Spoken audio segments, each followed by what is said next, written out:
Estamos aqui para dar prosseguimento à leitura do livro Ensinando para Transformar Vidas. Nós já lemos o prefácio e a introdução. Nós vamos entrar agora no primeiro capítulo, que se chama A Lei do Professor, a primeira lei das 7 leis do ensino. Se você perdeu as 2 primeiras partes, você tem disponibilizado no meu canal, assim como todo o livro estará lá. É uma forma de você ter acesso ao que perdeu. Jussara de Melo Perpétuo, YouTube. Tem mais coisas lá. Se você se inscrever, estará ajudando a divulgar o canal também. Outra coisa, incentivo você a adquirir o livro.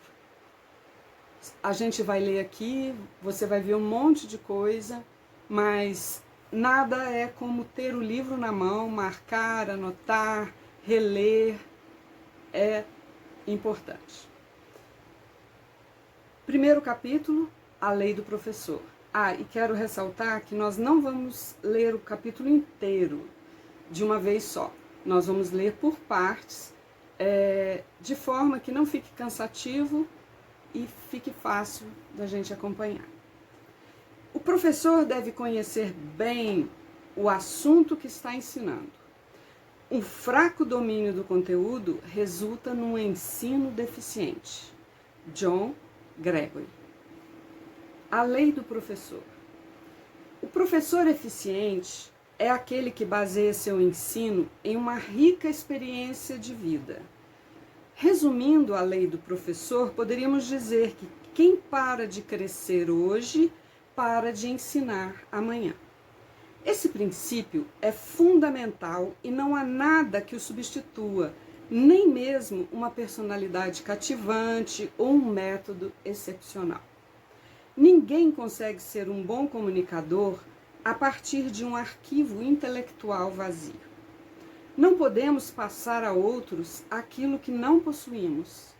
Se não conhecemos determinado conteúdo, isto é, se não o dominamos de fato, não podemos transmiti-lo a ninguém. A ideia implícita nessa lei é a de que, antes de ser professor, sou um aprendiz, um estudante ensinando a estudantes. Estou dando continuidade ao processo de aprendizagem. Ainda estou a caminho de minha meta. E vendo-me como estudante ao desempenhar meu papel de mestre, vou encarar o processo didático por um ângulo totalmente novo e pessoal. Temos que estar sempre crescendo, sempre em transformação. É claro que a palavra de Deus não muda, mas nossa compreensão dela sim, porque estamos em constante crescimento. É por isso que o apóstolo Pedro, ao final de sua 2ª carta, diz o seguinte: antes crescei na graça e no conhecimento de nosso Senhor e Salvador Jesus Cristo. Para termos esta mentalidade, precisamos adotar a atitude de que ainda não chegamos lá. Quem aplica esse princípio didático na prática está sempre se perguntando: como posso melhorar meu ensino? Encaremos esse fato da seguinte maneira: enquanto estivermos vivos, estaremos aprendendo, e enquanto estivermos aprendendo, estaremos vivos. Quando eu estava na faculdade, muitos e muitos anos atrás, trabalhava no refeitório da escola. E todos os dias, quando ia para o serviço, às 5h30 da manhã, passava perto da casa de um dos nossos professores. E todos os dias, invariavelmente, vi o clarão de sua lâmpada de mesa acesa. E nas muitas vezes em que eu fiquei na biblioteca aproveitando as horas da noite para estudar, ao voltar para casa por volta das 22h30 e 23 horas, sempre via a lâmpada acesa. Ele estava constantemente debruçado sobre os livros. Certo dia, esse professor convidou-me para almoçar em sua casa, e nessa ocasião indaguei: o senhor se importaria se eu lhe fizesse uma pergunta? Claro que não, respondeu. Por que está sempre estudando? Parece que não para nunca. A resposta que me deu foi, como descobri mais tarde, uma citação de outra pessoa cujas palavras ele já tornara suas. Rapaz, quero que meus alunos bebam as águas correntes de um rio, não a água estagnada de uma lagoa. Foi um dos melhores professores que tive e marcou profundamente a minha personalidade. E seus alunos, que tipo de água estão bebendo? Gostaria de lançar um desafio ao leitor com base em Lucas 6,40, a última parte do versículo. Todo aquele, porém, que for bem instruído será como seu mestre. Algumas pessoas dizem que nem sabiam que Jesus tinha dito isso. Vêm lendo o Evangelho há anos e anos e nunca notaram essa passagem nele. Mas depois que a descobrem, sentem-se motivadas a pedir a Deus que, pela sua graça, opere uma transformação radical neles. E você? Esse princípio citado em Lucas 6,40 constitui um desafio para você ou o deixa apreensivo? Independentemente da reação que ele provoca em nós, se quisermos ensinar a outros, precisamos primeiro pedir a Deus que ele nos ensine. Ele deseja abençoar outros por nosso intermédio, mas antes é necessário que nos abençoe, que opere em nós. Quer usar-nos como instrumentos seus, mas primeiro precisa purificar-nos e afiar-nos para que sejamos uma ferramenta útil nas mãos dele. A razão disso é que o veículo do ensino eficiente é a pessoa humana. A razão disso é que o veículo do ensino eficiente é a pessoa humana. Não me peçam para explicar por quê. Só posso agradecer a Deus por vivenciar essa experiência. Tenho certeza de que Ele poderia usar meios mais eficientes que nós, seres humanos, para realizar essa tarefa. Contudo, resolveu operar por nosso intermédio. Só podemos entender essa realidade pela fé. Mas é verdade, o milagre do ministério cristão é o fato de que Deus nos escolheu a dedo para sermos seus representantes perante nossa geração. Ele deseja operar mudanças no mundo e quer usar-nos para atingir esse objetivo, para que sejamos um dos seus principais instrumentos. Como você se sente diante desse fato? Portanto, se alguém deseja melhorar sua prática pedagógica, e provavelmente foi por isso que pegou esse livro para ler, deve esforçar-se para melhorar sua própria pessoa.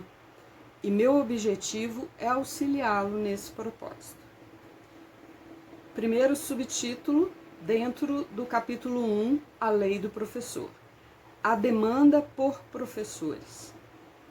Alguns anos atrás, vi um interessante cartoon de 2 quadrinhos. Em ambos, os personagens eram os mesmos. Um senhor de nome Brown conversando com uma jovem na sala dele. No primeiro, o Sr. Brown é diretor de uma escola pública e diz o seguinte à moça: "Sinto muito, senhorita, mas examinei bem o currículo anexo à sua solicitação para lecionar em nossa escola e concluí que não podemos aceitá-la. Precisamos de professores com pelo menos 5 anos de experiência e, se possível, com mestrado em educação."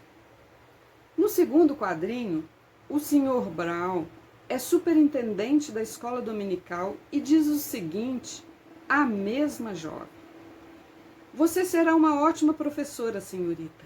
Sei que é crente há pouco tempo e acha que não conhece a Bíblia muito bem. Mas o melhor meio de se conhecer a palavra é ensiná-la.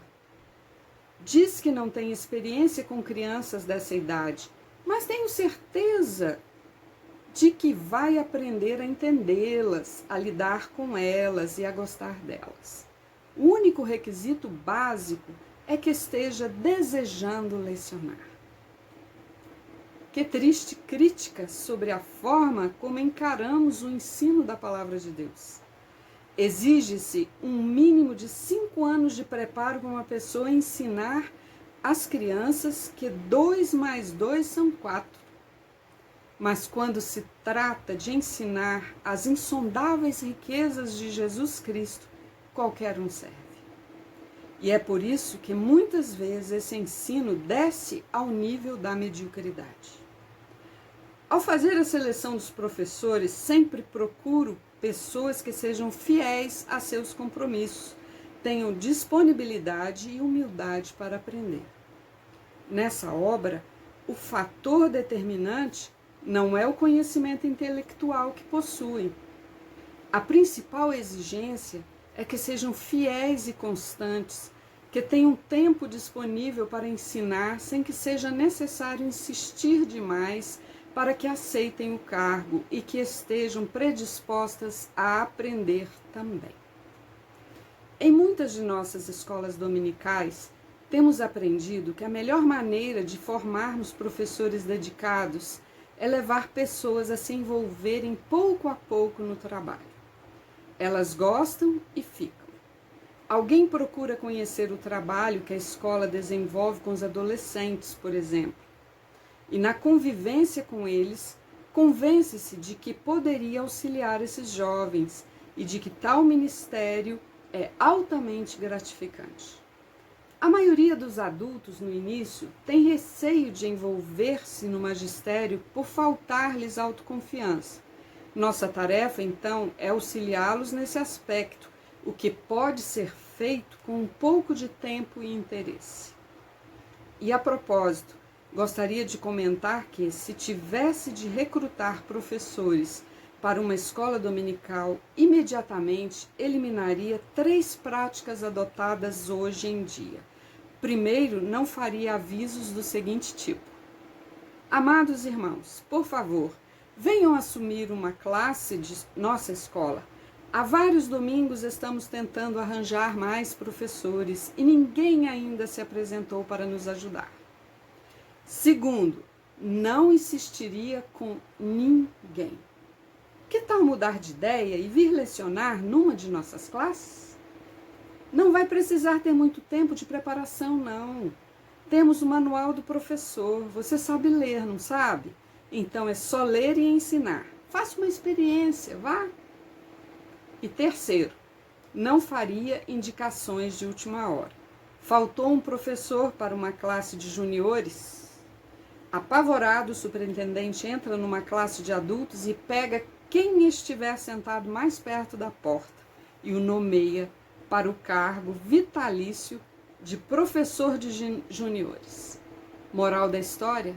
Não se sente perto da porta. Paramos por aqui hoje. Até a próxima parte do primeiro capítulo. Que Deus nos abençoe.